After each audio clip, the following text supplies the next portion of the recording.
Okay, thank you very much, Vice Chair Kalinisan. So we would now to formally open the floor for the question and answer session. I think we can start off with Mr. Joash Malimban from BNC. Sir, good afternoon po. Joash po from BNC. Sir, just to clarify, this is immediately executory na po, no? Yes. Okay. Sir, meron po bang effect yung paglabas ng dalawang kapatid po ni Dondon Patidongan dun sa investigations po right now? We are waiting for their affidavits. Sir, follow-up lang yung sa tawag dito, yung isa pong supposedly lutang din na witness, si Arvin Manguiat, nagpasa rin po ba siya ng affidavit regarding po dito sa Mrs. Sabongeros? Hindi pa po. We are hoping that he will also pass his affidavit.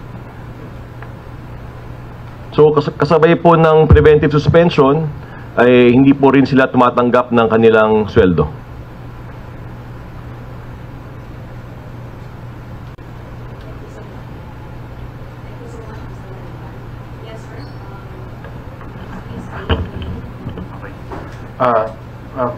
Bisayo, sir.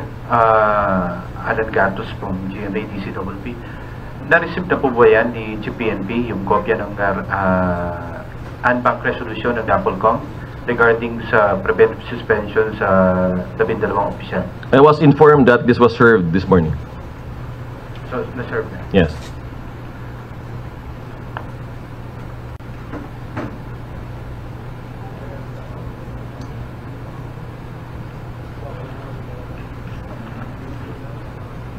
Are there any more questions from our friends from the media?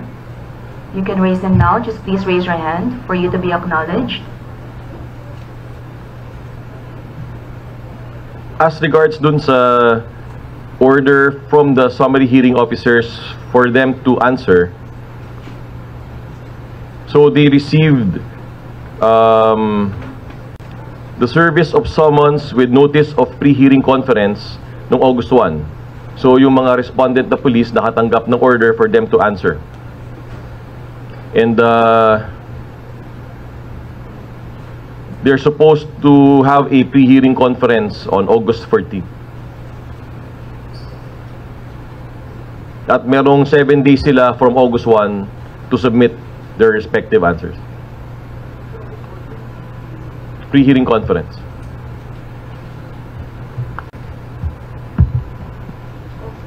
Yes.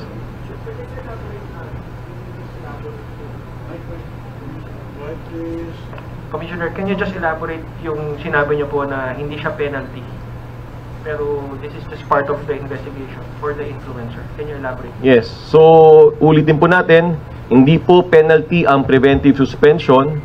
Ito po ay isang tool ng National Police Commission to ensure the safety of witnesses, the integrity of the investigation. So we are placing respondents on preventive suspension upon motion of the complainant. Sabi nga po sa rules, if I may, ang basihan po ng preventive suspension, maaari pong magbataw ng preventive suspension ng NAPOLCOM sa dalawang pagkakataon. Ang unang pagkakataon ay that the charge is serious or grave and the evidence of guilt is strong. O di kaya, sa pangalawang pagkakataon ay there is evidence to show that the respondent is exerting efforts to harass, intimidate, coerce, or unduly influence the complainant or his or her witnesses into withdrawing the complaint or extracting the sworn statement against the respondent or to tamper with the evidence. Yun po ang kadahilanan. Kaya po, ito po ay remedy under the rules para magkaroon po ng integridad ang investigasyon ng disciplinary authority, in this case, the National Police Commission. So yung pong desisyon, kung sila man ay aabsueltuhin, kung sila man ay sususpend, i-demote o i-dismiss, that will follow. After po nating makita po at i-deliberate dito sa kwartong ito, kung ano po maging hatol laban po doon sa ating mga respondent na police. Yes, any more questions? Mr. Malimban again from BNC. Sir, when it comes to pag sinabi natin strong level of guilt, pwede bang pa-expound, sir? Ano yung merits natin para masabing may strong level of guilt itong mga policemen po na ito? Doon na humingi ako ng tawad ninyo because I will not expound on that. Sir Mike from DZXL. Sir, ano po yung mismong mga dahilan ni Patidongan to really request for dito sa preventive suspension? Siguro siya po ang dapat niyong tanungin dyan. Kung ano po naranasan po niya sa kanyang sariling pagkatao, kaya po siya nag-request ng preventive suspension po ng mga pulis na involved. Tayo po, tinimbang lang po natin ang ebidensya, batay din po sa kanyang request. At yun po, ang National Police Commission and Bank unanimously approved and ordered for the preventive suspension of the respondent policemen. Unanimous po ang boto ng NAPOLCOM and Bank. Are there any more questions? Anybody from our friends from the media? So if there are none, Vice Chair, would you have any more closing remarks? Wala na po. Sinusiguro natin dito na patas po ang ating investigasyon, patas po ang pagtingin natin sa kasong ito. We will accord and provide due process to all respondents. We will provide due process to the complainant, and we will provide answers to the Filipino people very, very soon. So thank you very much.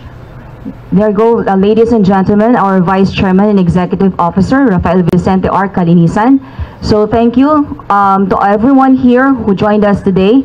Have a pleasant day ahead. Thank you very much. So we end this press conference this afternoon. Thank you so much. Salamat po.